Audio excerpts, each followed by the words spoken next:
இது அறுவை சிகிச்சை சம்பந்தப்பட்ட மருத்துவரும் அதுக்கு தேவையான மருந்துகளை கொடுக்கறதும் யூராலஜிஸ்ட் மற்றும் ஜென்ட்ரோயூரினரி சர்ஜன் சொல்லுவாங்க. அந்த மாதிரி ஒருத்தருக்கு கிட்னி அறுவை சிகிச்சை மாற்று அறுவை சிகிச்சை தேவைப்படுதுன்னா அந்த அறுவை சிகிச்சை செய்கிறவங்க ஜென்ட்ரோயூரினரி சர்ஜன்ஸ். ஹாய் எவ்ரிபடி, நான் உங்கள் யூராலஜிஸ்ட் டாக்டர் கார்த்திகேயன். அப்போ நெஃப்ராலஜிஸ்ட் யார் சார்?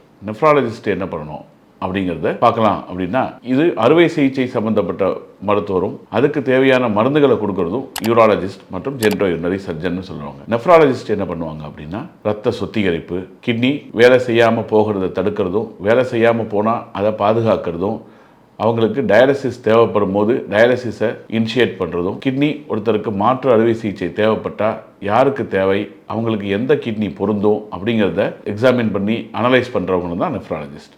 அந்த மாதிரி ஒருத்தருக்கு கிட்னி அறுவை சிகிச்சை மாற்று அறுவை சிகிச்சை தேவைப்படுதுன்னா அந்த அறுவை சிகிச்சை செய்கிறவங்க ஜெனிட்டோயூரினரி சர்ஜன்ஸ். ஸோ இந்த மாதிரி கிட்னி சம்மந்தப்பட்ட உங்களுடைய சந்தேகங்களை, உங்களுடைய ஜெனிட்டல் ஆர்கன்ஸ், உங்களுடைய பிறப்புறுப்பு ரிலேட்டட் சந்தேகங்களை கேட்கறதுக்கு இந்த கமெண்ட் பாக்ஸை நீங்கள் யூஸ் பண்ணிக்கலாம்.